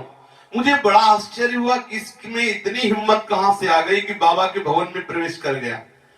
अभी तक तो बाहर ही चक्कर लगाता था। मैं पेड़ के कुछ ऊंचाई पर चढ़ करके अंदर का हाल देखने लगा। यशोदा मैया उस समय दूध वाली रसोई में व्यंजन रसोई बना रही थी लाला के लिए। संध्या की अंधेरी में आते हुए इस सखा को देखते ही चौंक कर बोली कि अरे मनसुखा, ये वही आ गया जिसको मैंने छड़ी लगाई थी। ये सुनकर वो घबरा गया। नहीं नहीं नहीं नहीं, न मुझे कृष्ण से मतलब नहीं, मैं तो ऐसे ही आया था। यशोदा मैया ने कहा कि तू ऐसे ही हमारे भवन में आया था, अब तू एक नई नई चाल करता है और मेरे घर में चक्कर लगाता है, मेरे कन्हैया को परेशान करता है। श्री कृष्ण इस समय गाय दुहने गए हैं और तू यहां अंदर कैसे आ गया? न जाने कौन है, नाम बता तेरा, क्या नाम है तेरा? चुप हो गए, कुछ बोल नहीं रहे। सुनते ही श्री कृष्ण दूर से प्रफुल्लित हो रहे कि मैया की डांट लग रही। अच्छा है, देखो ये प्रत्येक पल अपने प्यारे जनों के समीप है, यही डांट लगवाते हैं। जब डांट लगे तो समझ लेना वो सुन के प्रसन्न हो रहा है, जिसमें तू राजी मैं राजी। मैं क्यों नाराज हूं? यदि मेरी पिटाई हो रही, मेरे को गाली मिल रही, तो मेरा प्यारा प्रसन्न हो रहा, तो मुझे यही तो करना है। एक एक भक्तों की लीला में एक एक वो आचरण सुनने को मिलते हैं, वो बातें सुनने की मिलती है, जिससे हमारा हृदय आनंद से भर जाता है। यशोदा मैया ने दीपक जलाया और गंभीर खड़े हुए उस नवीन सखा ओम प्रकाश जी को देखकर पहचान लिया और कहा, ये वही है, वही जिसको मैंने एक लाठी लगाई थी रात्रि में। यशोदा जी बोली, निकल बाहर निकल, तू इधर फिर कैसे आ गया? अब वो तो हटने का नाम ही नहीं ले रहे थे। तो मैया यशोदा जी जो सुंदर रसोई बना रही थी, उसमें कंडा भी लगते हैं आग में, तो एक कंडा पकड़ा और जोर से मारा। ले तू यहां खड़ा रहेगा। कंडा भी लगा लेकिन उठ तक नहीं किया, पांव बाहर नहीं निकाले, और मैं पेड़ के ऊपर बैठा देख रहा था। जब देखा कि मैया बहुत नाराज हो रही तो धीरे से निकले। मनसुखा जी कह रहे, मैं जिस पेड़ पर चढ़ा था उसी के नीचे बैठ गया। मैं धीरे धीरे पेड़ से नीचे उतरा और देखा कि वो सिसक सिसक कर रो रहा है, हा कृष्ण हा कृष्ण। फिर न जाने क्या सूझी, जो मैया ने कंडा मारा था ना, वही कंडा चुपचाप लेके आया था। बार बार कंडे को चूम रहा है, माथे पे रख रहा है, हृदय से लगा रहा है और बार बार कंडा अपने माथे से रगड़ रहा है। बड़ी आश्चर्यमयी दशा। मैंने सोचा कि इसे क्या हो गया, जिस कंडे से मारा उसी कंडे को चूम रहा है, माथे से लगा रहा है और फिर उस कंडे को लेकर कृष्ण कृष्ण कृष्ण कृष्ण ऐसा कह के नाच रहा है। अच्छा, तो जो मेरे हुक्म से नाचता है उस कृष्ण का यह दीवाना है। नजदीक गए, बोले देख मेरी बात मान ले, जिस कृष्ण के लिए तू रो रहा है मेरा नौकर है। मनसुखा ने कहा, मैं जैसा कहूंगा वैसे ही करेगा। देख ठोड़ी पकड़ के कहा, ओम प्रकाश जी की ठोड़ी पकड़ करके मनसुखा, ये सब चिदानंदमय है। ओम प्रकाश जी की ठोड़ी पकड़ कर कहा, तू मेरी विनय कर, मेरे पैर पड़ और कहे कृष्ण से मिला दे तो मैं मिला दूंगा। तू मेरे से छुपाव करता है। अरे कृष्ण बेचारा मेरी आज्ञा नहीं टाल सकता। ये स्वाद है, ये स्वाद। कृष्ण बेचारा, ये स्वाद है। सोचो, जिसके डर से काल भी डरता है, सखा उसके कितने गर्व है। अरे कृष्ण बेचारा मेरी आज्ञा कैसे टाल सकता है। कितना स्वाद है इस बात पे, कितना सुख है इस बात पे। मुझे अपने सौभाग्य पर घमंड है कि मैं जो कह दूं मेरा प्यारा मेरी बात नहीं टाल सकता। हां, वो कोई मेरा साहब थोड़ी है, मेरा यार है। मनसुखा कह रहे, वो नवीन सखा आश्चर्य से मेरी ओर देख रहा है। उसने अपना प्रेम छिपाने की शीघ्रता की आंसू पोंछे और बनावटी हंसी करके कहने लगा, नहीं नहीं, ऐसी हृदय में कोई श्री कृष्ण मिलन की चाह नहीं। मैं तो यूं ही रो रहा हूं, मैं तो यूं ही ऐसे कह रहा हूं। फिर मैंने गौर से देखा कि उसके मस्तक से खून बह रहा है, क्योंकि उसने बड़े भाव से कंडे को रगड़ा ऐसे, तो कंडे से छिल गया, खून बह रहा है। मैंने उसके नाक पर हाथ रखा और कहा कि देख, तेरे नाक से खून बह रहा है, तू पागल है, तुझे बावरापन चढ़ गया, तुझे दिखाई नहीं दे रहा, मेरे से शर्मा रहा है। मैंने कहा, देख ये पागलपन तेरे को कष्ट ही दे रहा है। तेरा काम तभी पूरा होगा जब तू एक बार मेरे से हृदय खोलकर बता दे कि मैं श्री कृष्ण से मिलना चाहता हूं। मैं तो समझ गया तू श्री कृष्ण से मिलना चाहता है। देख मेरी प्रार्थना है कि मुझे यदि तू कहेगा तो मैं 2 मिनट में तुझे श्री कृष्ण से मिलवा दूंगा, और ऐसी सफाई से मिलाऊंगा कि बीच में यशोदा मैया नहीं मिलेंगी, ना तो तुझे लाठी खानी पड़ेगी, ना तो कंडा की पिटाई होगी, ना कंडा लगेगा, ना लाठी लगेगी, ना मैया मिलेगी, बिल्कुल अकेला तुझे मिला दूंगा, ये नौबत ही नहीं आएगी। वो आंखों से आंसू बहाते हुए बस मेरी ओर देखता रहा। मैं उसकी सारी पोल पकड़ ली कि श्री कृष्ण प्रेम में दीवाना है लेकिन संकोची है। बस अब तो धैर्य टूट गया। उसने मेरे दोनों पैर पकड़ लिए, रोते हुए बोला, हे दयामय, आपसे बढ़कर के दुनिया में मेरा कोई हितैषी नहीं है। मैं श्री कृष्ण से मिलना चाहता हूं लेकिन संकोचवश मैं नहीं कह सका। हे कृष्ण प्यारे सखा, मुझे श्री कृष्ण से मिला दो। श्री कृष्ण कहीं मेरी ओर देख ले, कभी मेरे से मृदुवाणी से बोल दे, एक बार कह दे कि ओम प्रकाश तू मेरा है, बस मैं कृतार्थ हो जाऊंगा। एक बार कह दे। मैं बीच में ही बात काट कर बोला, मनसुखा बोला, भाई तुम तो बिल्कुल मिट्टी के लोदा हो। तुम ऐसा कहो कि भैया कृष्ण से मिला दो, निश्चित समझो मुझे अपने साथ खिला ले। कृष्ण तू मेरा प्राण प्यारा सखा है। ईश्वर मत मान, जो ईश्वर मानता है उसके लिए बहुत दूर रहता है। सखाओं की बात सुन लीजिए। ये वृंदावन ब्रजधाम के महान रसमय ठाकुर है। रसमय भाव के लिए ऐश्वर्य और वैभव दोनों का त्याग करना पड़ता है। भगवत भजन के लिए संपूर्ण भोग और विषयों का त्याग करना पड़ता है, और प्रेम राज्य में प्रवेश पाने के लिए भगवान की भगवत्ता से वैराग्य करना होता है। भगवान की भगवत्ता से, जो प्रभु की भगवत्ता से प्यार करता है वहां छुप जाता है ये प्यार। वो ये नहीं समझ सकता। वो समझेगा अखिल लोकों का पालन पोषण करने वाला ईश्वर भला हमारे भोग के लिए तरसेगा, भला वो हमसे जल मांगेगा, भला वो हमारे साथ खेलेगा, जिसके अनंत पार्षद, अनंत शक्तियां, अनंत महिमा। ये बात दिमाग में रहेगी तो आप संकोच में रहेंगे। ईश्वरीय भाव होने के कारण आप सहज में खेल नहीं सकते। आप उसके साथ वैसा प्रेम नहीं कर सकते जैसा हृदय से करना चाहते। तुमसे कन्हैया से कोई लड़ाई झगड़ा तो है नहीं, तू इतना डर क्यों रहा है? मेरा कन्हैया बहुत सरल है, तुम जानते नहीं हो, बहुत प्रेमी है, बहुत प्यार करता है, बहुत छेड़छाड़ करता है। तुझे तो परेशान कर देगा, तेरा सारा संकोच हटा देगा, तुझे ऐसी पट्टी पढ़ाएगा कि देख लेना। ऐसा मन सुखा, बड़ा आनंद हो रहा ओम प्रकाश जी के हृदय में। ये सुनकर वो मेरे समीप आया, बोला, भैया बस बस, मैं भाग्यशाली हूं जो तुम मेरी बात समझ रहे हो। मेरे मन में है वो मेरे प्रभु हैं, मेरे जीवन धन है, मेरे स्वामी हैं। मैं हाथ जोड़कर कहता हूं, एक बार मुझसे वो कह दे कि ओम मैं तेरा हूं, तू मेरा है। मैंने कुछ प्रेम पूर्वक कहा, जी हाँ आप बड़े भाग्यशाली हैं। ठीक है, किसका इतना सौभाग्य है कि श्री कृष्ण को छाती से लगाए और श्री कृष्ण के कर कमल को छाती पर रखकर आनंद का अनुभव करे। क्या तुझे अनुभव नहीं हुआ? मैंने देखा है कि मैया के साथ श्री कृष्ण सो रहे थे और तुमने श्री कृष्ण का आलिंगन किया, श्री कृष्ण का हाथ लेकर अपनी छाती पे रखा। क्या ये सौभाग्य कम है? तू अपने को अभागा मान रहा है? ये सुनते ही ओम प्रकाश जी विकल हो गए, गदगद वाणी से बोले, भैया मैं कैसे बताऊं, अब मैं एक क्षण भी अपने प्यारे मित्र से अलग नहीं रह सकता। सचमुच मैं अपने हृदय में देखता हूं तो मुंह दिखाने योग्य नहीं हूं, मैं बड़ा अपराधी हूं। आपको तो मेरी बातें सुनकर हंसी आएगी, पर मैं बहुत रोता हूं।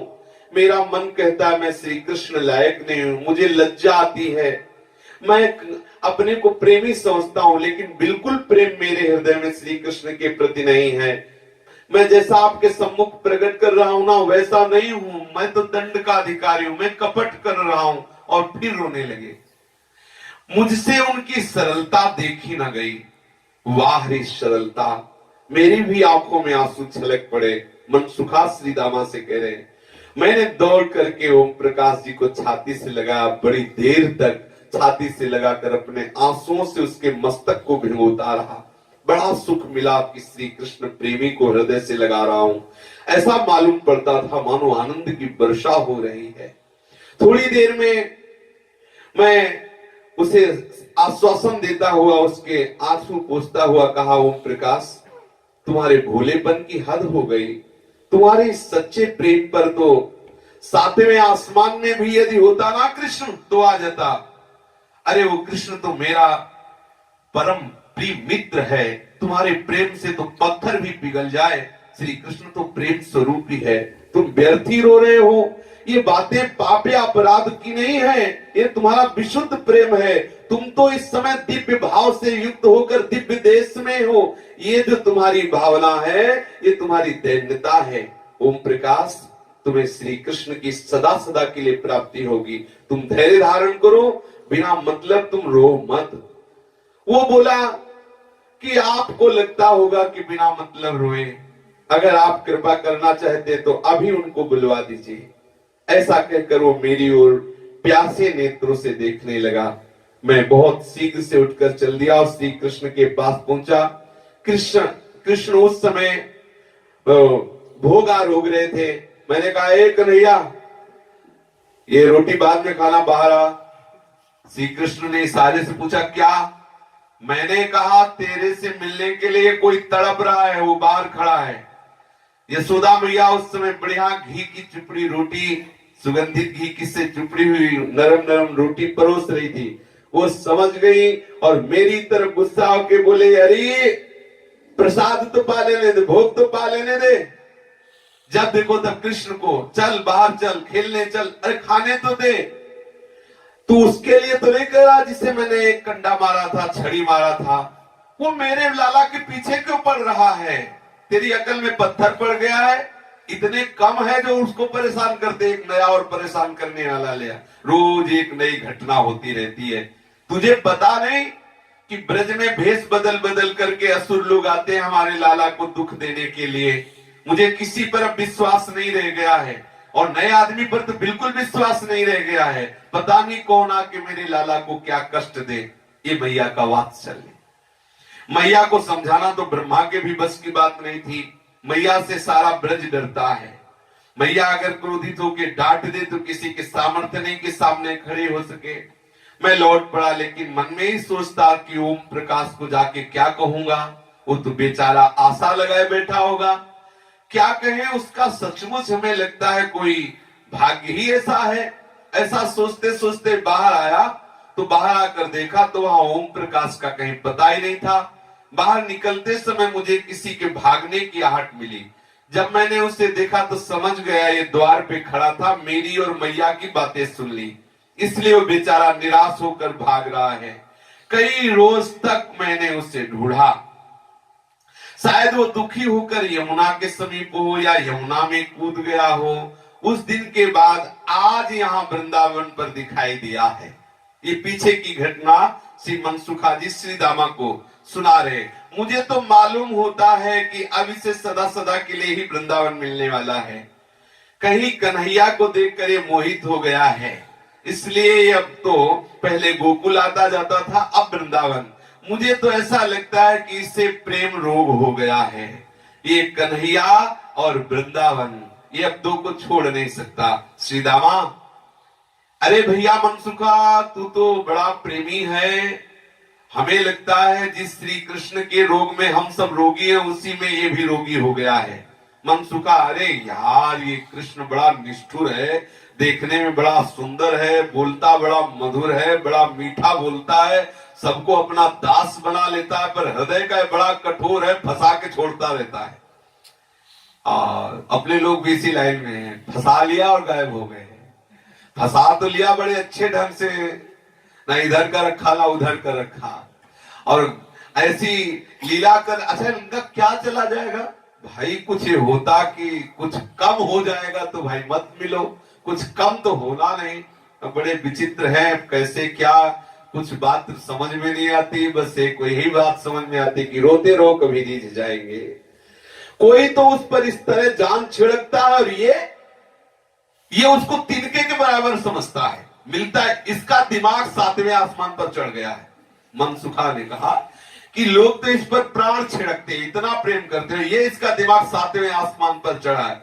अजी, मैंने कई बार इससे ओम प्रकाश के प्रेम की सराहना की, बार बार जिक्र की, पर ये टेढ़ी गर्दन करके मेरी तरफ देख लेता, जवाब नहीं देता, अपने को बड़ा समझता है। सुबल ने कहा, अरे यार होगा कोई, सैकड़ों कन्हैया के प्रेमी डोलते रहते हैं, मरने की बात करते रहते हैं, छोड़ो उसकी बात, श्री कृष्ण के कोई चर्चा चलाओ। मनसुखा ने कहा, श्रीदामा मुझे तो इस पर बड़ा गुस्सा आ रहा है, श्री कृष्ण प्रेमी की बात छोड़ दो, कृष्ण की बात करें। मगर ये चुप नहीं हुआ तो मैं इसके एक दो हाथ जड़ दूंगा। देखो श्री कृष्ण के प्रेम में जो मतवाला है, मुझे श्री कृष्ण से भी अधिक प्यारा है। आहा, अगर ये ऐसे नहीं माना ना तो हम दाऊ जी से शिकायत करके इसे पिटवाएंगे। ये फंसा लेता है और फंसा के तड़पाता रहता है, इसको बड़ा घमंड हो गया है, इसका सारा घमंड हम ठीक करेंगे, अपने को भगवान समझने लगा है। देखो देखो ये ओम प्रकाश दौड़ रहा है और श्री कृष्ण उधर से आ रहे हैं, देखो देखो। तत्काल देखा सखाओं ने, और श्री कृष्ण नजदीक आते आते दूसरी तरफ भागने लगे। ओम प्रकाश जी ने दौड़कर पीतांबर का छोड़ पकड़ लिया। देखो श्री कृष्ण ठहर गए। वो ओम प्रकाश दौड़कर श्री कृष्ण के समीप आए। सब सखा दौड़ पड़े और श्री कृष्ण और ओम प्रकाश को घेर लिया। श्री कृष्ण को घेर करके कहने लगे कि देखो अब तुम्हें इसे छोड़ना नहीं है। और ओम प्रकाश जी पीतांबर पकड़े हुए खड़े हैं। इतने मनसुखा ने कहा कि ले कैसे खड़ा है, डाल गल भैया डाल, तेरे अंदर इच्छा थी ना कि मैं इसे अपनी बाहों में जकड़ लूं, जकड़ने ले फिर भाग जाएगा, बड़ा चंचल है श्री कृष्ण, ये बड़ा चोर है श्री कृष्ण, कब चुरा के भाग जाएगा तुझे पता। साहूकारी मत दिखा, यहाँ गंभीरता मत दिखा, यहाँ सकुचा मत, दौड़ और हृदय से लगा ले इसको। अपने प्राण प्रिय श्री कृष्ण के लिए ऐसी जब बात कही तो सखाओं से ठाकुर जी ने कहा कि देखो ये ओम प्रकाश को पकड़ो, इसे पकड़ करके खड़ा करो, और ये मेरा ओम प्रकाश है और इसे मैं आलिंगन करूंगा।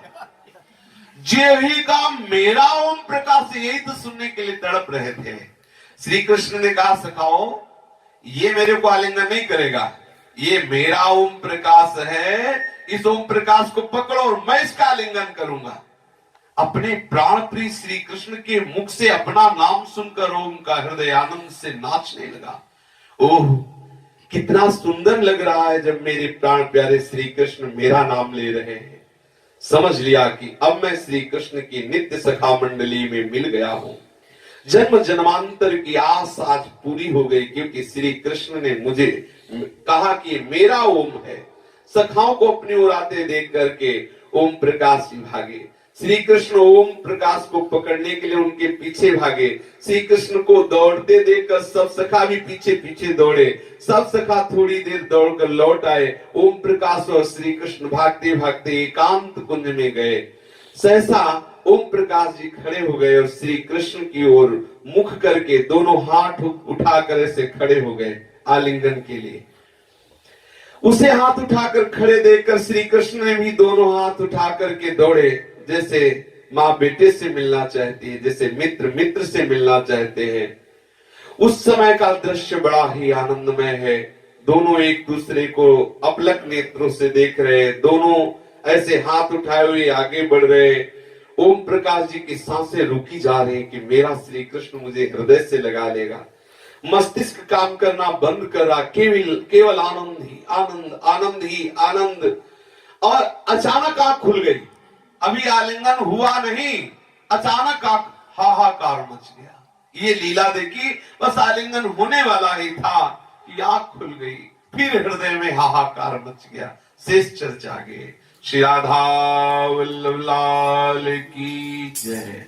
जय जय श्यामा, जय जय श्याम, जय जय श्री वृंदावन धाम। जय जय श्यामा, जय जय श्याम, जय जय श्री वृंदावन पावन राधे तेरो नाम, पावन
श्याम मेरी श्यामा मेरो श्याम मेरी श्यामा मेरो श्याम मेरो श्री वृंदावन मेरो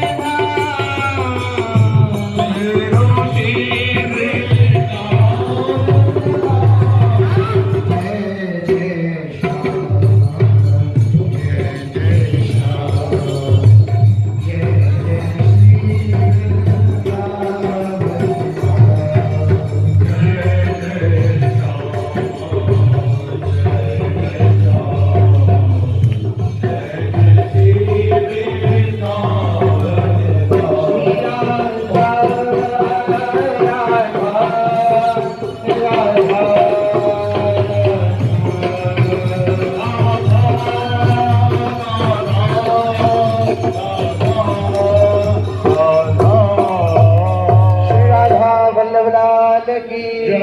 महाप्रभु श्री हरिवंशचंद्र जी महाराज की जय। सेवक जी महाराज की जय। समस्त सहचरी वृंद की जय। श्री वृंदावन धाम की जय।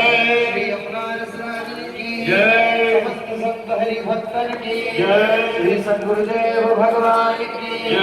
जय जय श्री राधे श्याम जय जय श्री राधे श्याम जय श्री राधे श्याम जय श्री बहारी बोल देव भगवान की जय।